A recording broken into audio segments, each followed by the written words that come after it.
Deadpool had stolen dangerous things before, but the machine in his hands felt uniquely offended by being touched. It pulsed with cold blue light, all polished rings and humming plates, like a star had been forced into a metal cage and taught to hate. Behind him, interdimensional mercenaries stormed through a broken transit station suspended between worlds, firing weapons that tore glowing holes through the smoke. Alarms screamed in several languages at once. Pieces of the station flickered in and out of existence. Beyond the shattered glass walls, impossible cities drifted upside down over a black field of stars. Deadpool ran anyway. He vaulted a cracked barrier, skidded across broken flooring, and glanced down at the stolen device with reckless curiosity. One button glowed red. Another flashed green. A third looked important simply because it had no label at all. The mercenaries behind him shouted for him to put it down. They shouted like men who had read the manual and sincerely regretted it. That alone made the unlabeled button irresistible. He pressed it. Then another. Then a third, because if reality gave you options, it felt rude not to explore them. The machine unfolded with insect precision. Metal petals rotated outward around a sphere of compressed light. Strange symbols flared across its surface, half code and half ritual script. The corridor stretched. The floor lurched. The nearest mercenary stopped firing and just stared. For one brief moment, even Deadpool understood that he had reached the exact line between curiosity and catastrophe. Then reality split open with a sound like church bells dragged through steel. Light burst outward in a color that did not belong in any healthy universe. The station twisted inward. Gravity shattered into useless pieces. Walls peeled back like paper. Deadpool had one last sincere thought that maybe this actually was his fault. Then he was falling through a corridor of torn color and screaming time. Fragments of other worlds whipped past him in flashes. A desert beneath three suns. A battlefield where titanic armored soldiers burned beneath a red sky. A forest made of crystal bone. At first he laughed because panic in his life had always worn the mask of comedy. But the sound died in his throat. The passage did not feel random. It felt hungry. It felt like something ancient had reached through existence and yanked the wrong thread. Rain hit him first. Cold rain, hard rain, endless rain. Then wood exploded around him, followed by stone, chains, and black water. He crashed through the ceiling of an underground chamber and folded into a flooded subway tunnel beneath a city he did not know. Pain flashed through every nerve. His left arm bent the wrong way. Ribs cracked. His spine complained in language even he respected. He lay there for one breath while his healing factor dragged him back into a workable shape. The first thing he smelled was blood. Not fresh blood. Old blood. Blood soaked into stone for so many years that the whole tunnel seemed to breathe it back out. The second thing he heard was gunfire. The third was a snarl too deep an animal to belong to anything civilized. Deadpool pushed himself up and looked around. Gothic arches rose through the underground like the ribs of a buried cathedral. Rusted tracks vanished into darkness. Candles trembled in carved alcoves beside iron pipes and shattered electrical lines, as if several centuries had been trapped in the same miserable tunnel and forced to share the rent. The city above might have been modern, but down here modernity had already lost. Then a man in black leather flew across the chamber and hit a pillar hard enough to split stone. The one who had thrown him stepped from the rain and muzzle flash with impossible grace. Pale skin. Black coat, twin pistols. She moved like a blade that had learned patience. Around her, other pale fighters advanced in disciplined silence, firing silver rounds into a pack of creatures that crashed through the steam on elongated limbs. They were wolf-shaped only in the loosest sense. Their jaws were too human. Their limbs too long. Their eyes too full of rage and old pain. Deadpool blinked at the scene. "Great," he said. "I landed in a war between runway models and taxidermy accidents." Nobody laughed. That felt wrong immediately. One of the beasts lunged. Deadpool grabbed a dropped weapon from the flooded tracks and emptied half a magazine into its chest. The creature staggered, then kept coming. It slammed into him, drove him into a wall, and buried its teeth in his shoulder. He yelped, jammed a grenade into the side of its mouth, and kicked it away. The explosion filled the tunnel with fur, smoke, and wet red ruin. Still nobody laughed. He noticed it then beneath the gunfire and snarls. This world had no room for comic timing. Every movement around him carried an exhausted violence. The pale fighters did not shout. They did not boast. They did not flinch when they were wounded. They killed like people finishing a task they had been assigned centuries ago. The wolf creatures attacked with the same bitter desperation, as if rage was the only inheritance either side had left. A silver round punched through Deadpool's side. Another shattered his knee. He dropped into the water, swearing while bone and flesh pulled back together beneath his torn suit. Several of the pale fighters saw it happen. One lowered his weapon in stunned confusion. The woman with the pistols turned toward him fully for the first time. Her face barely changed, but suspicion sharpened in her eyes. More beasts rushed from the side tunnels. Deadpool rose and joined the fight because survival was easier when moving. He fired until his gun clicked empty, then switched to his swords. He mocked vampire fashion while carving through fur and muscle. He shouted flea jokes at Lycans in mid-leap. He insulted the architecture, the lighting, the leather coats, and the deeply unhealthy emotional ecosystem. His mouth kept moving, but the place kept pressing against him with its terrible weight. These immortals were not theatrical monsters enjoying their own legend. They were tired things, hollow things. Every face carried grief packed down so tightly it had become discipline. A young pale warrior died with claws in his throat and barely looked surprised. Another stepped over him without pause. A wounded Lycan dragged itself forward on broken limbs just to land one final bite before Silver took its head. No one fought for glory here. They fought because the war had become the shape of their existence. Eventually, a towering Lycan slammed Deadpool against a support column and tore his chest open so wide he saw the tunnel through himself. The woman shot the creature twice in the skull, but not before it watched his organs begin to rebuild. Around them, both vampires and Lycans stared as his flesh pulled together with obscene speed. One pale man crouched beside his spilled blood, studied it, then recoiled. "Silver barely slows him," he said. The woman stepped closer. Her voice was low and cold. "What are you?" Deadpool spread his arms. "A workplace safety violation." She struck him across the face with her pistol. Teeth snapped, grew back. He kept standing. She hit him again harder. His jaw reset with a wet click.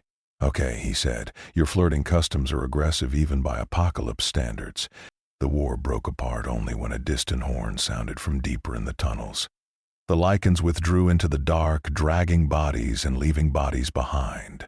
The pale fighters regrouped around Deadpool in a widening ring, no longer treating him like a stranger who had blundered into the battle, but like a problem without a category. Silver failed. Bites failed. His body ignored trauma the way weather ignored prayer. They marched him through the tunnels at gunpoint.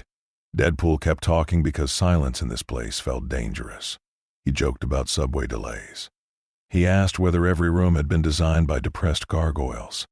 He kept talking until they passed beneath a ruined cathedral chamber, and there the words finally ran out. Beneath the stone saints lay rows upon rows of ancient corpses. Human bones mixed among them. Armor from forgotten centuries. Swords buried beside machine guns. The dead of a war so old it had fossilized into the architecture. Rain tapped through cracks high above. Candlelight shook across empty faces. For once, Deadpool stared without reaching for the nearest punchline. The sadness in that crypt was too large for comedy. It had roots. It had patience. It had been waiting longer than laughter could survive. His voice dropped to a whisper. "This place seriously needs therapy." They took him below the tunnels and beneath the cathedral ruins into a hidden stronghold buried under the city like a secret too ashamed to face daylight. The deeper they went, the older the architecture became. Stone replaced brick. Carved arches replaced reinforced concrete.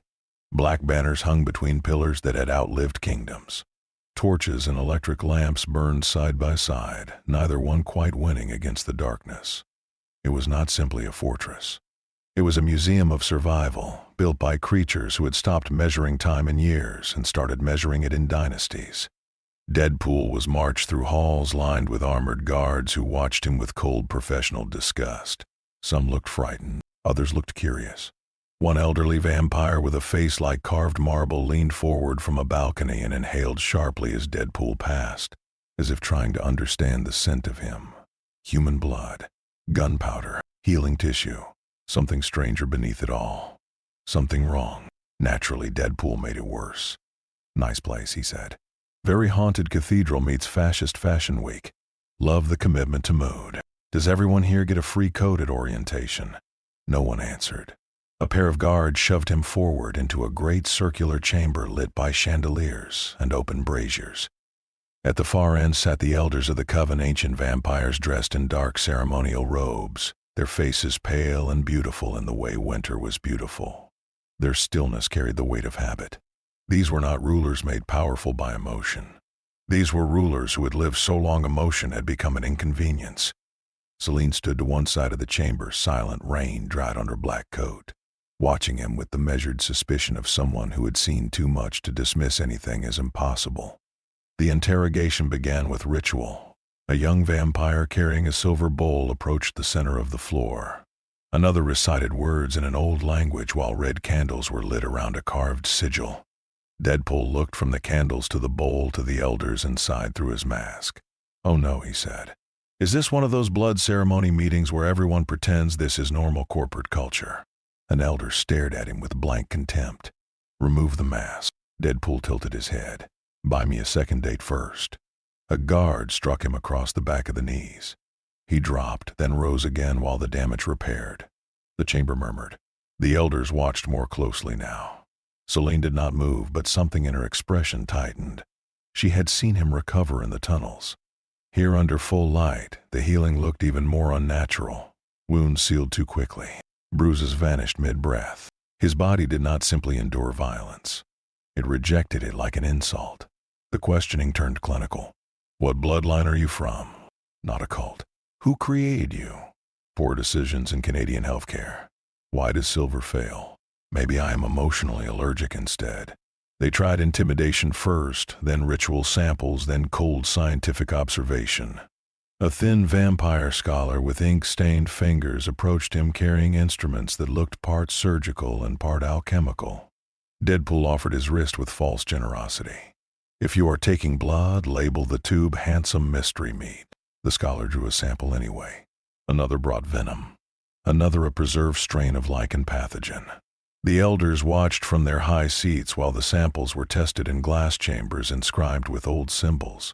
The results came back one after another, and every answer made the room colder. The venom failed to bind. The Lycan infection failed to root. Silver slowed cell division for only seconds before the tissue adapted.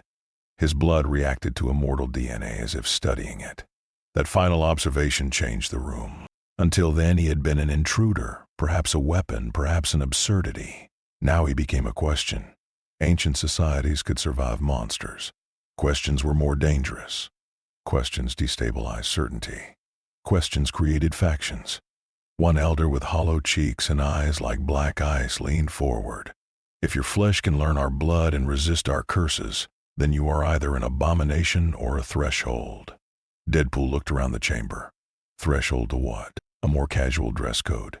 No one laughed, but this time he could feel something shifting under the silence.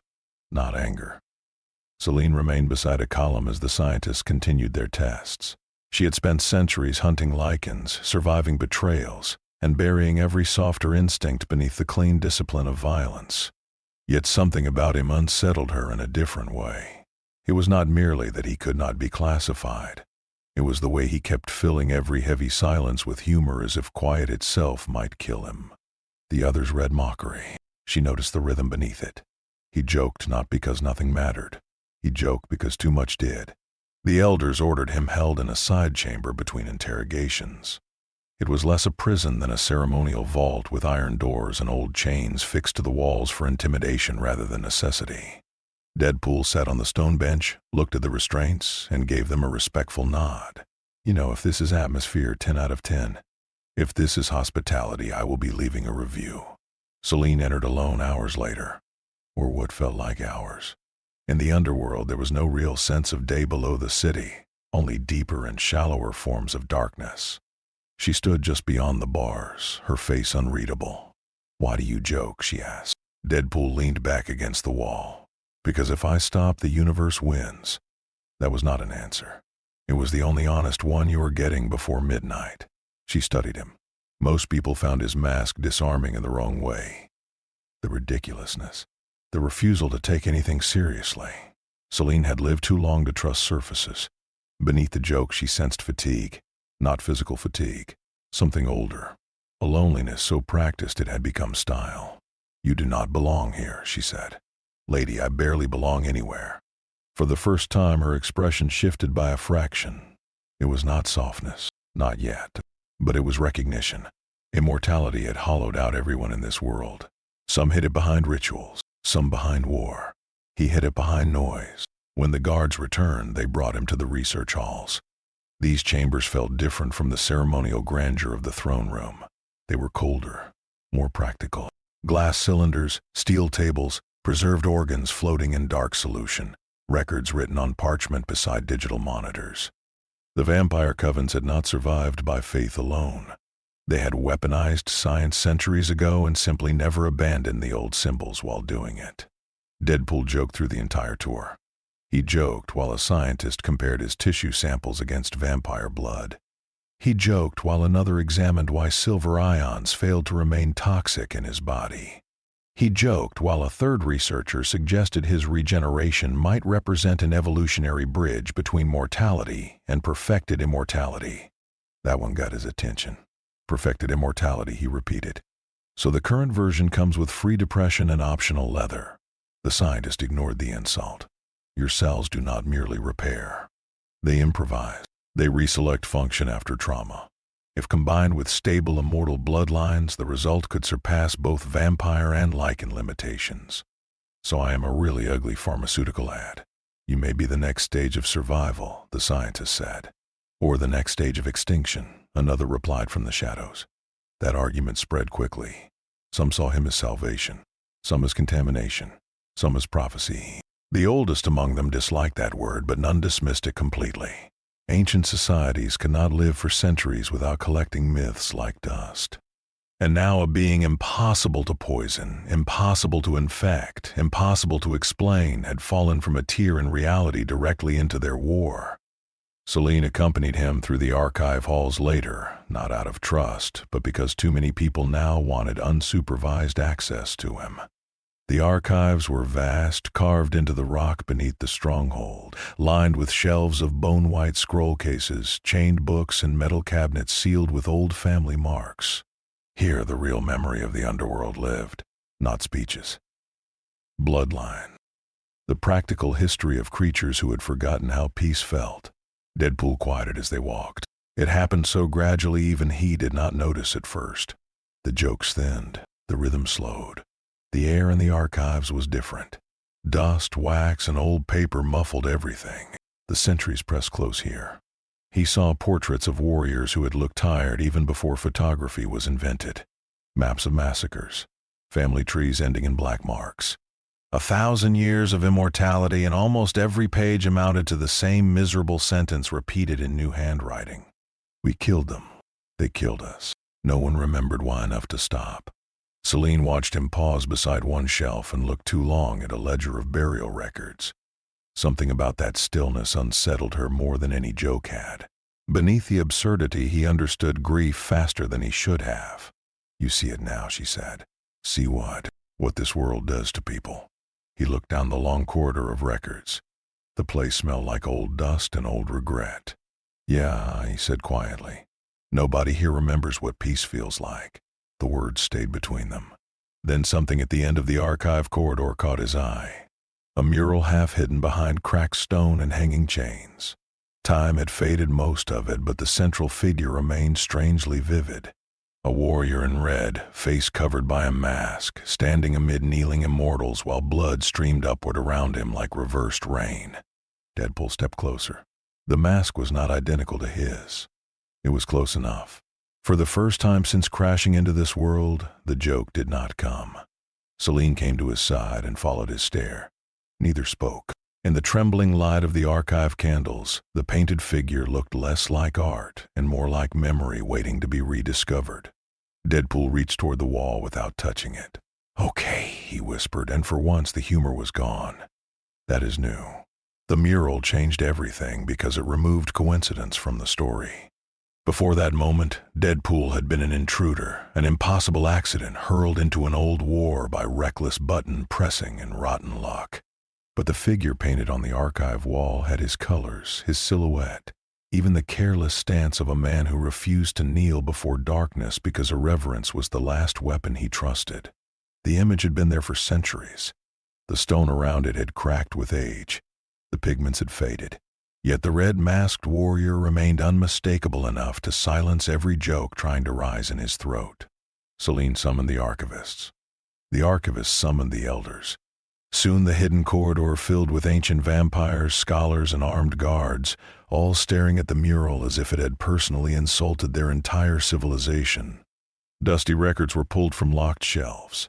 Scrolls were unbound with trembling hands. Pages were translated from dead languages into newer ones, then into something the elders could argue over. The oldest surviving records named the figure in fragments. The Scarlet Immortal, the Red Return, the Wounded Herald, a thing that heals beyond death and brings the buried hunger to waking.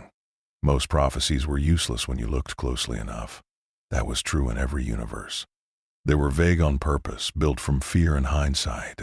Yet this one contained details the elders could not explain away. A foreign immortal arriving from a wound in the sky. Blood that rejected both vampire curse and Lycan infection. Regeneration that did not descend from any known line. A city beneath which an ancient power waited in chains of flesh and memory. Deadpool listened from the far side of the archive hall, arms folded, trying to treat the whole scene with proper disrespect. So let me get this straight. You found old fan art of me and now everyone is nervous. This is honestly very flattering. No one took the bait. Their silence was worse now. Silence with structure. Silence building toward belief. The scholars brought him back to the research halls. This time the testing carried a different urgency, not merely curiosity. Verification. If the prophecy described him, then his body was not just anomalous. It was a key. Blood was drawn again. Tissue samples taken again. The vampire scientists exposed his cells to diluted venom, purified silver, ancient blood rites, and preserved Lycan strains while chanting old formulas over modern instruments. What happened frightened them all. His blood began to respond, not with death, not with infection, with adaptation.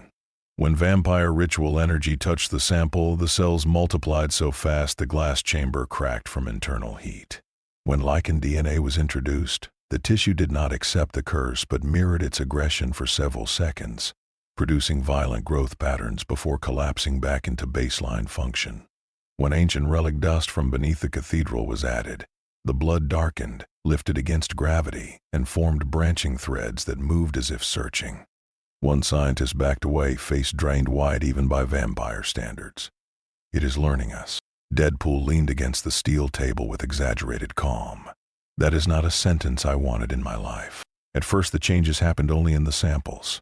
Then they began in him. It started small. A twitch under the skin after exposure to the ritual chambers. A brief fever his healing factor could not immediately erase. A pulse of pain behind the eyes that felt less like injury and more like interference. Deadpool cracked jokes through all of it because that was what he did. But the cracks in his composure grew wider with each hour. Then came the first hallucination. He was walking back through the archive corridor with Celine when the walls suddenly bent sideways. Candle flames stretched into thin red lines. The floor beneath his boots softened like living tissue. For a heartbeat, the old stone hallway opened into something vast and organic, a cavern made of veins thicker than train tunnels, all of them pulsing around a shape so immense the mind refused to outline it. He saw an eye the size of a tower shift beneath layers of coagulated dark. He heard something breathing under the city, slow and patient, like a god sleeping inside a grave. Then the corridor snapped back to normal. Deadpool hit the wall, hand on his head. Celine drew a pistol instantly. What is it? He stared at nothing for a second too long. Cosmic Edition. But his voice sounded thinner than usual.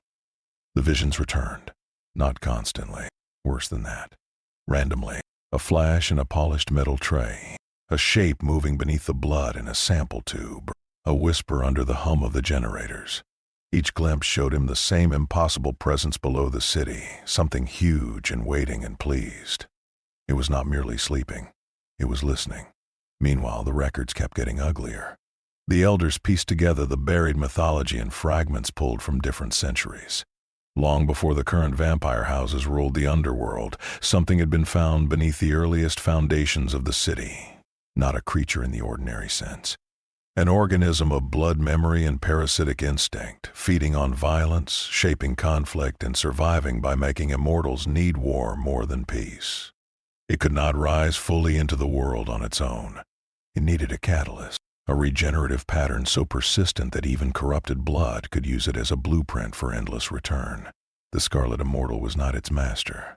The Scarlet Immortal was its door. That truth spread through the covens with the speed of panic. Some elders ordered Deadpool destroyed immediately. Others argued that if the prophecy was real, killing him might trigger the awakening faster. The scientists wanted more time. The military wanted chains. The priests wanted rituals. Every answer sounded like fear wearing a different costume. Celine found him alone in one of the unused training halls, sitting against a pillar, mask half lifted, breathing harder than he wanted anyone to notice. His healing factor had just repaired another sudden rupture in the muscles of his arm, but the new tissue had briefly grown wrong before correcting itself. Too much, too dense. A wet knot of extra flesh that had taken several long seconds to remember what a human arm should be. He noticed her watching and pulled the mask down again. "Good news," he said. "My body is experimenting with bonus nightmare content." She came closer. "You are afraid." The joke arrived automatically. "Of your communication style, yes." She did not let him hide. For once, neither did the silence. He looked away. When he spoke again, his voice was lower. "There is a difference between being hard to kill and not recognizing what is crawling back each time." That answer lingered in the hall like smoke. Celine had known fear for centuries. Fear of betrayal, fear of loss, fear of becoming the very monster she hunted. But his fear was stranger. It was fear of his own survival. Fear that the thing repairing him might one day stop asking permission. She sat beside him, not close enough for comfort, but closer than caution required. Above them, the city kept raining. Below them, the ancient thing kept waiting. The Lycans moved next. They had learned enough from the tunnel battle and the whispers spreading through the underground to understand that Deadpool mattered. If the vampires feared him, then he was valuable. If his blood resisted infection, perhaps it could be forced to evolve the Lycan strain instead of rejecting it. Perhaps it could create a breed of immortal beasts that never died, never degraded, never lost control, because control itself would become unnecessary. They struck during a transfer between research chambers. The lights failed first. Then came the explosions. Walls buckled. Steam flooded the corridor. Lycans poured through the breach in armored packs, larger and more coordinated than the tunnel scavengers. They were hunting, not raiding. Their target was clear from the first second. Deadpool fought beside Celine and the vampire guards in a maze of smoke and emergency light. Gunfire flashed silver through the dark. Claws tore stone. Deadpool was bitten twice, slashed 3 times, and impaled once on rebar thrust through his abdomen. None of it stopped him, but every injury triggered a new horror. The healing came back wrong for a breath or two. Teeth in places where teeth should not be. Muscle building in cables too thick to fit his skeleton. Skin rippling with shapes moving just beneath it, as if something inside wanted out and kept losing the argument. A Lycan commander finally pinned him beneath collapsed masonry and drove a blade into his shoulder to collect blood. Deadpool grabbed the creature by the throat and laughed in its face, but the sound had gone ragged. "You ever have one of those days," he said, "where your body is betraying you, your coworkers are vampires, and destiny feels weirdly personal?" He tore the commander open and rolled free. Celine covered him with gunfire as the surviving Lycans retreated with what little they had stolen. Around them the corridor burned. Dead immortals lay tangled in the wreckage. Deadpool stood in the middle of it all, blood pouring from him in unnatural dark ribbons that seemed to hesitate in the air before falling. Then his body convulsed. He dropped to one knee. Flesh surged across his torso in a violent wave. Bones cracked outward. His fingers lengthened into hooked shapes. For one terrible instant he was no longer man-shaped at all, but a blood-slick creature stitched from raw healing and panic, face hidden beneath a mass of wet red tissue that still somehow suggested a screaming mask. Everyone froze. Then the mutation collapsed. Bone shortened, flesh smooth. Breath returned. Deadpool remained kneeling in the ruin, shaking. No joke came. Celine took a step toward him, weapon lowered. He looked up at her through the dim red emergency lights, and for the first time since arriving in this world, there was nothing playful left in his voice. Tell me I did not just do that. She could not. After the transformation in the corridor, fear spread faster than fire. The vampire covens had spent centuries believing they understood the boundaries of the monstrous. There were vampires, Lycans, hybrids, failed experiments, old diseases, blood fevers, and the occasional ritual catastrophe. Every horror had a lineage. Every abomination fit somewhere in the great taxonomy of immortal violence. Deadpool shattered that comfort. He did not merely resist their world. He was changing because of it, and worse, their world was changing in response. The first reports came from the lower tunnels. A wounded vampire entered a feeding chamber and suddenly lost all restraint, ripping through 3 attendants with animal frenzy before collapsing into a seizure of dark red foam. In another district, a pack of captive Lycans doubled in size overnight, their bones extending through the skin like hooked iron, their blood too thick to spill properly when they were shot. Priests in the catacombs discovered that old ritual basins had begun refilling on their own. City drains ran red after storms even where no bodies had been found. Locked crypt doors that had not opened in centuries were discovered standing wide. Then the sky changed. From the upper windows of the vampire strongholds, watchers saw crimson veils moving through the rain clouds above the city. Not lightning, not smoke, something stranger. Thin red currents spreading under the storm front like veins beneath skin. The whole skyline looked feverish. Deadpool tried to joke through it. Of course he did. When a scholar told him his blood samples now moved in patterns without stimulus, he asked whether they at least paid rent. When a guard confessed that silver-dipped bullets fired into him had emerged rusted red, he told him he should complain to customer service. But the jokes were coming slower now, and everyone heard the effort inside them. Humor had stopped being instinct and started becoming labor. Celine noticed first because she watched him when others only studied him. The more the city changed, the more he kept moving, talking, interrupting, provoking, as if stillness might let guilt catch up. He hated being examined. He hated the way the scientists looked at him now, not with curiosity, but with the hungry desperation of people trapped between collapse and opportunity. Some elders saw disaster. Others saw evolution. That made everything worse. Deep beneath the main stronghold and chamber sealed from most of the coven, the oldest faction gathered around forbidden records and desperate mathematics. They had ruled for centuries by mastering blood. If the scarlet anomaly was mutating, then perhaps it could be guided. Perhaps whatever ancient corruption was waking could be redirected, harnessed, weaponized. Why fear a new stage of immortality if one could become its master first? Deadpool was brought before them under guard. The chamber was circular, lined with carved pillars and old surgical altars. Candles burned in rings around symbols cut into black stone. Metal arms hung from the ceiling bearing syringes, silver restraints, and relic blades taken from forgotten wars. It looked like a cathedral designed by someone who believed prayer and vivisection were close cousins. Deadpool gave the room an exhausted glance. "Cool," he said. "We are doing evil science in the haunted basement now." That tracks. The elder presiding over the ritual did not indulge him. "You are already the catalyst. If we can shape the transformation, we may rise above the decay of our kind." "Rise above," Deadpool repeated. "You all say the worst things with such confidence." Celine objected immediately when she learned what they intended. The response from the elders was simple. Too much had already changed. Entire districts were showing signs of blood instability. Lycans were mutating beyond known forms. Ancient catacombs were opening from the inside. If Deadpool was the source, then using him was not cruelty. It was necessity. Necessity had always been the favorite lie of old powers. They chained him anyway. The ritual began with blood drawn directly from the wounds that refused to stay open. It was mixed with preserved vampire plasma, Lycan marrow, and dust scraped from the sealed crypts beneath the city. Machines hummed. Deadpool strained against the restraints while the ceiling above him filled with swirling crimson vapor. At first nothing happened. Then everything happened. His healing factor reacted so violently that the restraints bent. Blood rose from the silver trays in twisting threads. The symbols cut into the floor glowed wet and dark. The elder overseeing the rite smiled for one fatal second, believing he had found control. Then the first abomination was born. A dead Lycan specimen on a side table convulsed. Its body swelled, split, and fused with the corpse of a vampire guard beside it. Bone grew through dead flesh. Fur erupted across pallid skin. Eyes opened where there had been none.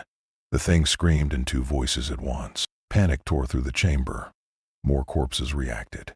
Blood slithered across the floor toward spilled samples from Deadpool's body and climbed into dead tissue like roots drinking rain. A headless torso grew a new mouth in its chest. A maimed vampire fused with the iron table beneath him and kept moving.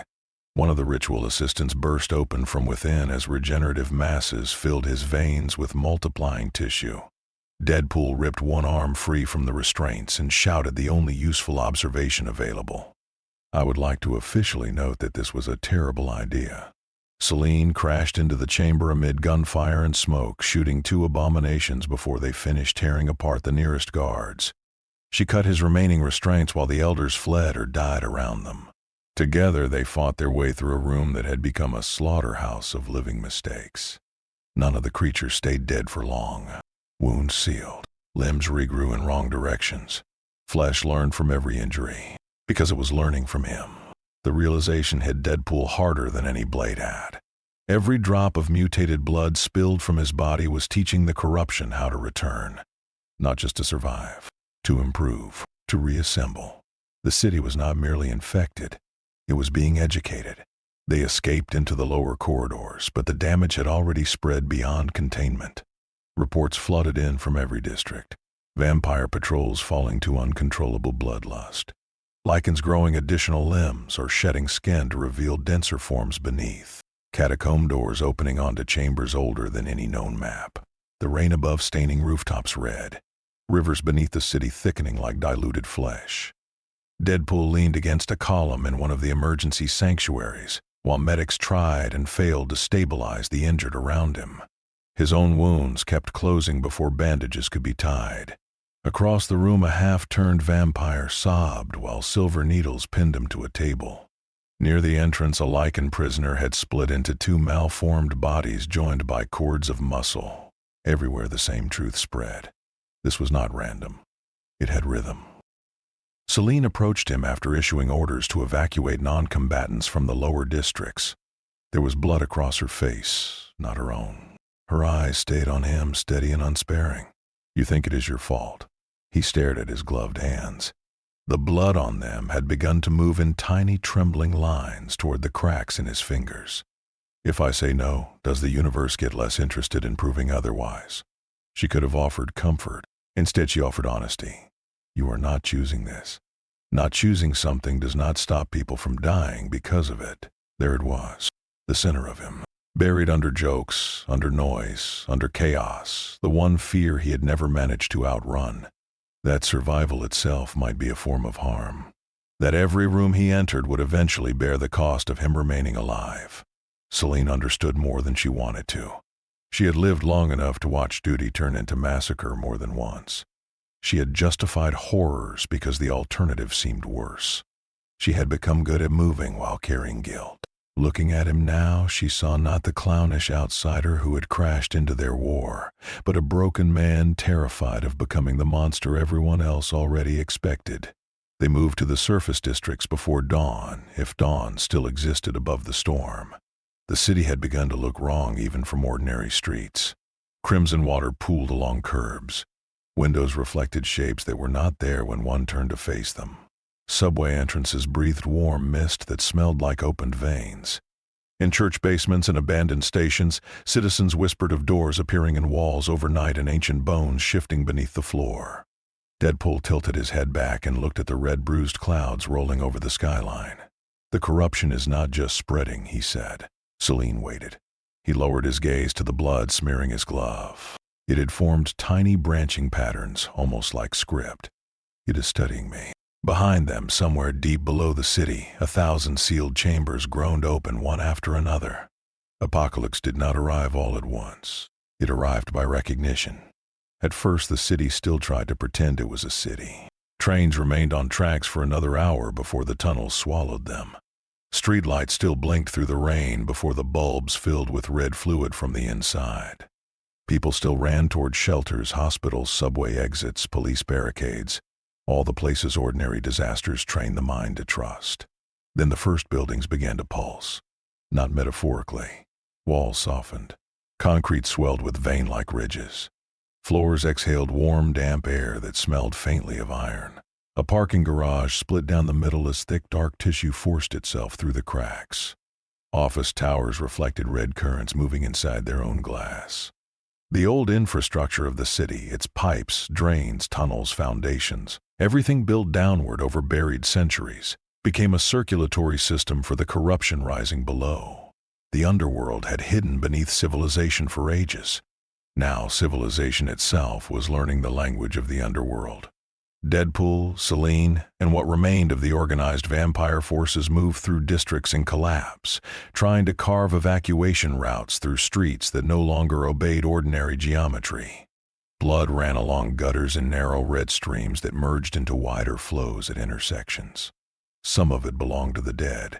Some did not seem to belong to anyone. It simply emerged from cracks in the pavement and kept moving with quiet purpose toward the oldest parts of the city. The creatures got worse. Vampires overcome by the infection did not simply become feral. They became elegant horrors, bodies elongating without losing their intelligence, mouths opening vertically, fingers splitting into clusters of black claws delicate enough to open throats like envelopes. Lycans grew in the opposite direction, heavier and more ruinous, all brute mass and layered jaws and bones that broke outward into armor. Some things no longer fit either category. Flesh fused across old battlefields and crypt chambers, turning packs and patrols into collective organisms that moved as one knot of teeth, fur, skin, and memory. Deadpool kept fighting because motion delayed thought. He fought in a flooded station where a train had merged with a nest of bodies and continued to twitch along the rails like a wounded centipede. He fought in a courthouse where blood dripped upward from the floor to the ceiling in slow threads and formed watching faces. He fought in cathedral ruins where winged things made of clot and bone nested in the bell towers and shrieked hymns without language. Everywhere he went, he bled. Everywhere he bled, the corruption learned faster. His own body became the cruelest battlefield of all. A shotgun blast to the stomach produced 2 Deadpools for 6 unbearable seconds before one melted back into the other. A severed hand kept crawling after a fleeing abomination, still trying to strangle it, even after a new hand had already grown from his wrist. Once, after being torn nearly in half by a fused Lycan mass, his lower torso regenerated first, lurched upright on its own, and reached for a dropped pistol while the upper half screamed at it to wait. He made a joke about it. Everyone else looked sick. For the first time in his life, humor stopped protecting him from what he was seeing. That was the real fracture. Pain had never been new. Gore had never been new. Death had practically rented a room in his biography. But this was different. His body was no longer merely surviving damage. It was improvising in public, creating little rehearsals of monstrosity every time the world hurt him hard enough. The line between endurance and corruption thinned with each battle, and no punchline could thicken it again. Selene saw the collapse in him long before he admitted it to himself. She found him in the ruined shell of a subway platform while civilians were being moved through a maintenance passage overhead. He had just burned 3 unstable clones of himself because they would not stop regenerating from severed tissue on the tracks. The air smelled like cooked meat and wet steel. He stood there in the smoke, motionless, mask torn, shoulders shaking with a laugh that had gone empty. She approached without speaking. He looked at the scorched remains of his own duplicates and said, "Do you know what the bad part is?" She waited. "Not that this hurts. Not that it is disgusting. It is that some part of me looked at all this and decided the correct response was more me." There was nothing Selene could say to make that lighter, so she did not try. She had lived too long among immortals to mistake comfort for honesty. Instead, she stood beside him while evacuation sirens echoed through a city that sounded increasingly alive. Above them, the crimson storm thickened. Rain fell in narrow dark streaks that stained stone, skin, and glass alike. The clouds over the skyline now carried faint internal pulses, as though a great heart beat somewhere behind them. Communication between surviving covens deteriorated into fragments. Some strongholds had been overrun. Others sealed themselves and vanished from contact. The Lycans no longer functioned as factions. They moved in tides, drawn toward the deepest catacombs as if the ancient force below had begun issuing commands directly into their blood. Civilians made everything harder. The old war had always taken place below the notice of most human lives. Now that Vale was gone, families hid in churches whose foundations were splitting open. Police barricades were swallowed by living sinkholes. Ambulances fled down streets where pools of blood rose into human shapes and pressed silently against the windows. Celine organized rescue routes with brutal efficiency, and Deadpool followed because saving strangers gave his fear something useful to do. In an abandoned hospital, they found a ward of survivors trapped between two infested wings. Deadpool carried children through a stairwell while flesh roots pushed through the walls around him. In the parking lot, one of the roots speared through his back and tore out of his chest. He still kept moving. By the time he set the last child into a transport truck, 3 extra rib-like structures had grown around the wound before collapsing inward again. The little girl he had saved stared at him with terrified awe. "Are you a monster?" she asked. The question landed harder than any blade. He opened his mouth for the easy joke, the soft deflection, the normal escape hatch. "Super handsome one." That would have been the old answer. Something bright and disposable. But the city behind him was breathing through 100 new mouths, and his blood was in it. "I am trying not to be," he said. That honesty followed him long after the trucks disappeared into the red rain. By night, or what passed for night beneath the storm, the city no longer resembled itself. Flesh-like growths had climbed the support pillars of bridges. Entire blocks were webbed with pulsing tissue. Blood rivers shone between skyscrapers, reflecting emergency lights and shivering red bands. Here and there, giant merged organisms dragged themselves across the streets, built from the collapsed distinctions between vampire, Lycan, and human. The apocalypse was not a cleansing fire. It was a grotesque synthesis. Everything the war had touched for centuries was being folded together. Deadpool finally stopped laughing. It did not happen with ceremony. There was no speech, no declaration, no dramatic close-up from some imaginary camera. He simply reached the end of what humor could do. Standing in the ruins of a theater where the floor had become a beating membrane and the balcony dripped teeth, he looked at Celine and spoke in a voice so stripped down it barely sounded like him. "I thought if I kept talking I would never have to hear myself think." She understood. More than he knew. He went on, quiet, steady, and terrible. Every joke was a wall. Every stupid comment.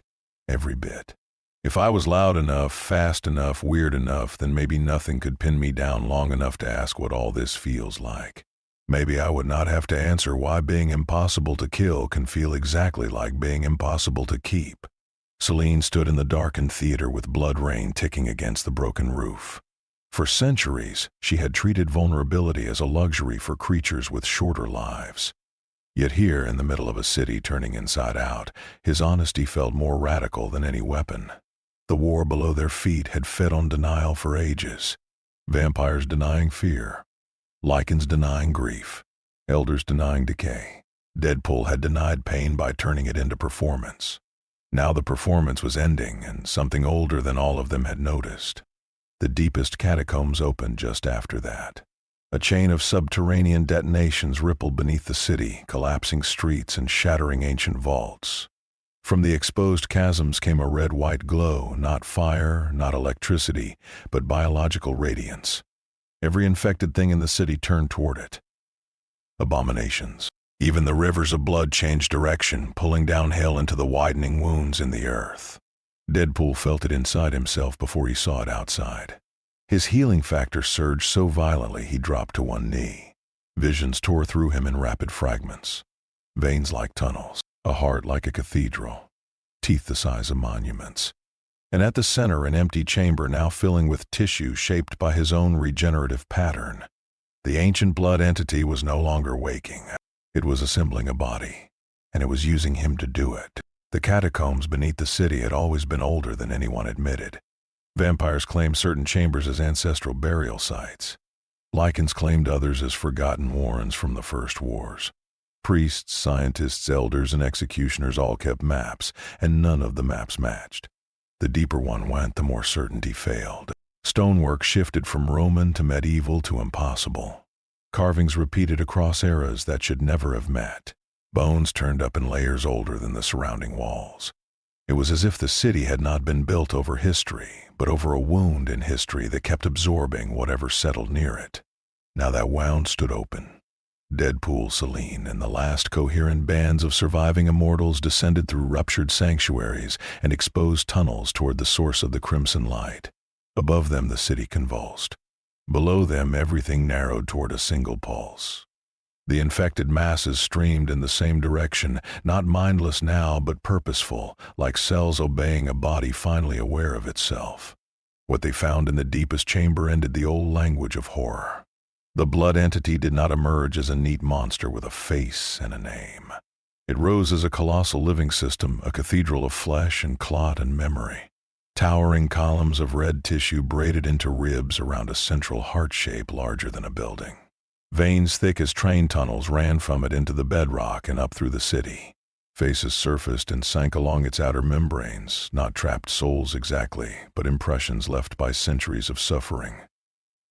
All the dead conflict had fed into it. All the hatred. All the fear. All the survival instincts sharpened by immortality and denial. Deadpool saw their outlines moving through the thing like prayers that had curdled. At its center hung a new organ forming around a rotating mass of regenerative tissue. His tissue. The entity had no single mouth, yet when it spoke the whole chamber answered. The voice came through blood, through stone, through the pressure in the bones. It sounded ancient without sounding wise. At last it said, "A pattern that does not surrender." No one there was untouched by the sound.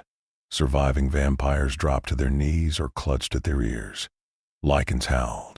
The air itself seemed to vibrate with centuries of hunger finally given language. Deadpool looked at the vast red architecture and understood with perfect miserable clarity that this thing had not merely been sleeping under the city. It had been farming. The war between vampires and Lycans. The endless retaliations. The selective breeding. The blood right. The paranoia. The refusal of either side to imagine peace. None of it had been meaningless chaos. It had all fed the creature, emotionally and biologically. Every cycle of violence produced more fear, more blood, more immortal tissue trained to survive pain at any cost. The entity had turned history into an incubator. Selene stared up at the horror and felt something colder than terror. Recognition, not of the creature itself, but of the pattern. She had lived inside its design for centuries without seeing the full shape. Every loss that had justified another killing. Every betrayal that had made mercy feel stupid. Every grief turned into doctrine. The war had endured because everyone in it had believed endless conflict was more realistic than healing. The entity spread membranous structures that resembled wings, though nothing so human as flight explained them. Through the shifting surface, mouths appeared and vanished, each speaking part of the same truth. Pain is beautiful, it said. Suffering sharpens the will to remain. Fear perfects the hunger to endure. Through violence, immortality learns. Through loss, blood remembers. Through you, Red Wanderer, I become complete. Deadpool usually met grand villain speeches with sabotage. A joke, a profanity. But standing there before the amassed anatomy of centuries, he felt a different response rise. Noche bravado. Clean and exhausted anger. You built all this out of people never getting better. The entity almost seemed to smile, though the motion was made of pulsing tissue and opening eyes. Better is a mortal fantasy. Survival is truth. That sentence struck the room like a verdict because too many of them had lived by it. Deadpool thought of every joke he had used as armor, every wound laughed through, every grief deflected, yet always framed it as resilience. Keep moving, keep talking, make the pain ridiculous before it becomes real. But the entity had found the weakness in that logic. Endless avoidance did not break the cycle. It fed it. Pain ignored simply changed shape and came back wearing teeth. The battle began not because anyone thought it was easy, but because the alternative was surrendering the meaning of every century that had led them there. Selene fired first, silver and ultraviolet rounds punching into exposed vascular clusters. The surviving vampires followed, disciplined even at the end, cutting through the incoming swarms of blood-shaped guardians. The remaining Lycans who had not fully succumbed charged from the flanks with suicidal fury, driven by the last scraps of self still left in them. Deadpool launched himself straight toward the central organ growing from his own regenerative tissue. The entity fought like a world, not a creature. Veins rose from the floor and struck like serpents. Blood hardened into blades. Dead warriors peeled themselves from the outer membranes and attacked in waves, half memory and half flesh. Every injury done to the main mass triggered adaptive responses elsewhere. Burn one section and another learned resistance. Freeze a limb and the central pulse altered circulation. It was not immortal in the simple sense. It was strategic biology given mythic scale. Deadpool carved through its defenses while his own body betrayed him in smaller horrors. Each severe wound caused temporary overgrowth. Extra arms from a torn shoulder. A second rib cage growing outside the first. Clones trying to split from heavy trauma only to collapse when he hacked them apart himself. The entity drank in every adaptation with visible delight. Yes, it murmured through the chamber. Show me how refusal becomes form. Celine reached him near the ascending platform of tissue that surrounded the core. Together they fought upward while the chamber came apart below. She was bloodied, coat shredded, one arm torn nearly useless but still precise, still relentless. Around them the surviving immortals died, buying seconds no one could spare. You cannot kill it by force, she said over the roar. It is using your healing. He knew. That was the unbearable truth. Every attack he survived near the core gave the entity more data, more pattern, more refinement. His greatest strength had become its final lesson. Unless he changed the equation, the creature would keep becoming harder to destroy than either world deserved. The entity sensed the turn in his thinking. It drew him into a hallucination so sudden the battlefield vanished. He stood alone in a blank red space. No city, no Celine, no war. Just himself or versions of himself stretching into the distance. Laughing Deadpool, talking Deadpool, flirting Deadpool, violent Deadpool, broken Deadpool. Every mask worn over the same old wound. They all spoke at once. Keep moving, keep joking, keep surviving. Do not stop. If you stop, you feel it. Then the voices changed. They became the entity. You and I are kin, it said. You turn pain into continuation. I turn suffering into life. Neither of us lets the wound close. We only teach it new language. Deadpool stood in that false red stillness and finally looked at what he had spent so long outrunning. Not the scars, not the disfigurement, not even the trauma. The loneliness, the raw, humiliating loneliness beneath every performance. The fear that if he ever stopped entertaining the dark would reveal he had been alone inside it the whole time. When the hallucination broke, he returned to the collapsing catacomb with blood in his mouth and certainty in his chest. Celine saw it in his face before he spoke. Something had changed. Not optimism. Something rarer. Acceptance. The entity sensed it too. Its vast body tightened. The chamber darkened as if all the blood in the city paused to listen. There is one way, Deadpool said. Celine knew before he finished. If it is learning from my healing, then the source has to go. Your healing is what keeps you alive. He gave her a look almost gentle beneath the ruin of his mask. That is kind of the problem.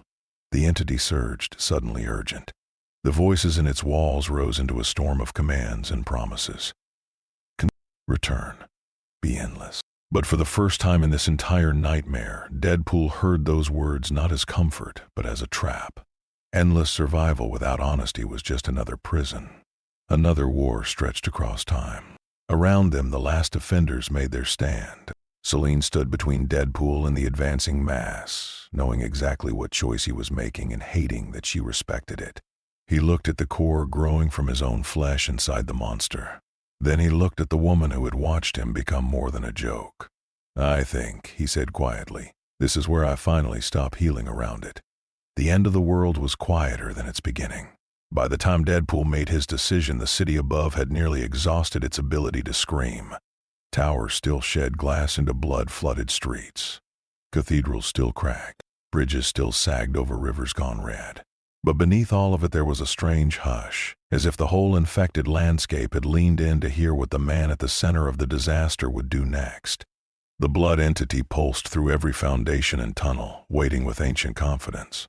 It had spent centuries teaching immortals to fear endings. Surely this one would refuse his. Deadpool surprised it by becoming still. No jokes, no distractions, no last-minute riff about destiny, leather coats, or giant biological architecture. The silence around him felt almost supernatural after everything that had come before. Celine stood a few steps away amid the ruins of the catacomb platform, breathing hard, one hand slick with blood, watching him as if speaking too soon might shatter whatever fragile courage had settled over the moment. The entity spoke through 100 mouths opening in its walls. There is no self beyond survival. Deadpool answered in a voice stripped down to its bones. That sounds like something pain says when it wants to keep its apartment. It was not a joke.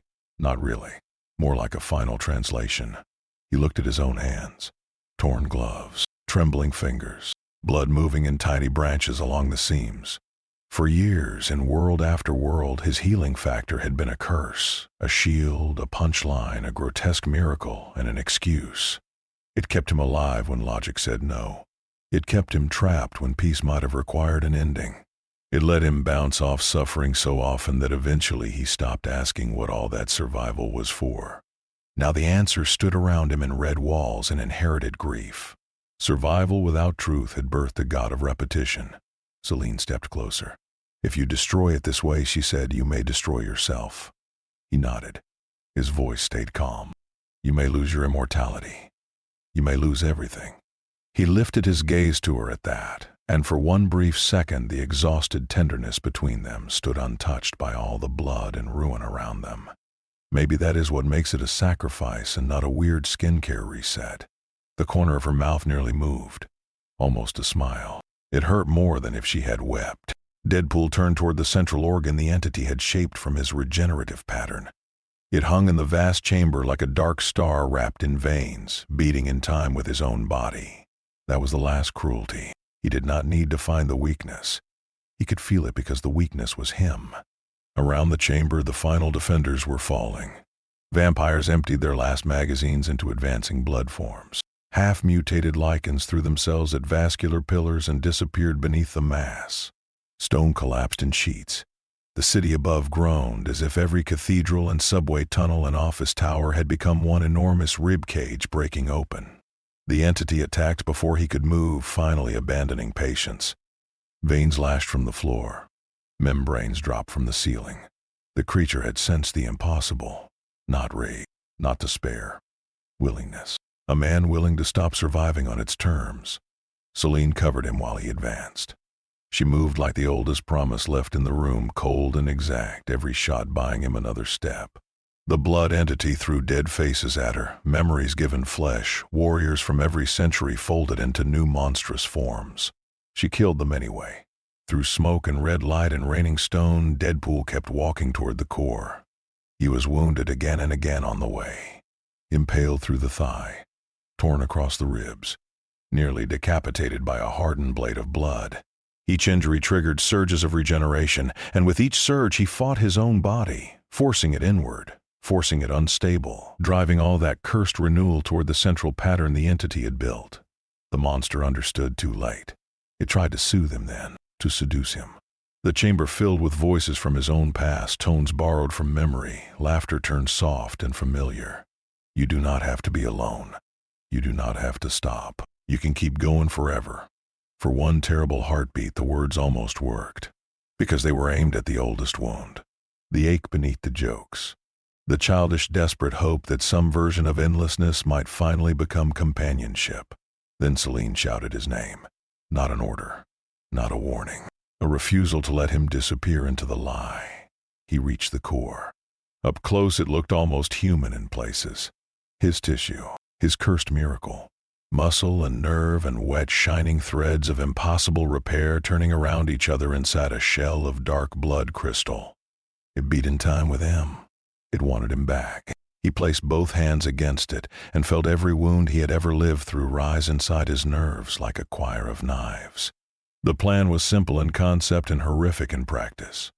Overload the regenerative source. Force every adaptive pathway in his body to fire at once. Feed the entity more healing than even its parasitic structure could stabilize. Turn immortality into a fatal contradiction. If he did it right, the core would collapse, and the blood entity with it. If he did it wrong, the creature would become perfect. The city held its breath. Deadpool closed his eyes. For the first time in years, maybe ever, he did not reach for humor as the darkness leaned close. He let himself feel the fear, the loneliness, the old grief, the absurdity of existing this long in pieces and calling it a personality. He felt all of it without translating it into noise. It hurt worse than bullets, worse than fire, worse than dismemberment. It was honest. And because it was honest, it did not feed the entity. It weakened it. The overload began. Light erupted through the cracks in the core, first crimson, then white. Veins across the chamber ignited like lines of burning script. The blood entity roared through every mouth in the city as its carefully cultivated immortality turned unstable. Deadpool screamed with it, not in fear now, but in effort, driving every impossible ounce of his healing factor inward until the contradiction became absolute. The catacombs shattered. Above them the city convulsed. Blood rivers flashed into steam. Flesh growths withered and split. Skyscrapers wrapped in living tissue shed the corruption in cascading red sheets that evaporated before they struck the streets. Cathedrals cracked open, spilling white light through their wounds. Bridges, tunnels, plazas, and roofs all trembled as if some hidden heartbeat had been ripped out of the foundations. Celine was thrown backward by the blast. She hit broken stone, rolled, rose again through ringing ears and falling debris. At the center of the chamber, Deadpool stood wrapped in a storm of crimson and white radiance, his silhouette breaking apart, reforming and breaking again faster than sight could follow. The blood entity thrashed around him in collapsing spirals, its colossal body losing cohesion as every stolen pattern failed at once. The final eruption was almost beautiful. Crimson oceans of infection rose into the air and turned to light. Flesh built from centuries of war dissolved into drifting ash. The giant heart structures beneath the city split apart and emptied themselves into silence. All across the underworld, old chambers, old hatreds, old engines of repetition stopped. Then there was nothing but falling dust and the fading afterglow of impossible white. When Celine reached the center, the core was gone. The entity was gone. Deadpool was gone. No body, no blood, no regenerating fragment dragging itself toward another punchline. Only scorched stone and a terrible stillness. For the first time in centuries, the city beneath the city was not fighting itself. The surviving immortals emerged from hiding into a silence so complete it felt sacred. The war had not paused. It had ended. Not with victory, with absence. Months passed. The crimson storms vanished. The streets above slowly returned to rain, then sunlight, then ordinary weather that no longer looked infected by memory. The vampire covens, shattered and leaderless, withdrew from open conflict. The Lycans who remained either fled into the wild margins of the world or died with the old madness still in them. Beneath the city, abandoned cathedrals collected dust instead of bodies. Celine walked those ruins alone one night under a clear moon. She moved through the collapsed sanctuary where the last battle had begun, boots quiet on old stone. There was no gunfire, no snarling, no chanting. No marching of immortal soldiers trapped in inherited purpose. Only wind moving through broken arches. Only silence. Then she saw it. Lying beneath a shaft of moonlight, untouched by dust, was a single red mask. She stopped beside it and looked down for a long time. There was no note, no blood, no footprint leading away. Just the mask, as impossible and infuriating as the man who had worn it. She knelt slowly and picked it up. The fabric was cool. Somewhere in the distance, beyond the ruined cathedral, beyond the quiet city, beyond even the world that had nearly been consumed by ancient blood and immortal grief, she thought she heard something faint. Not loud, not mocking, just there, soft as an echo slipping between worlds. Celine stood alone beneath the moon with the red mask in her hands and, for the first time in a very long existence, did not mistake silence for emptiness. And somewhere beyond blood, monsters, and dying worlds, the merc with a mouth was still laughing.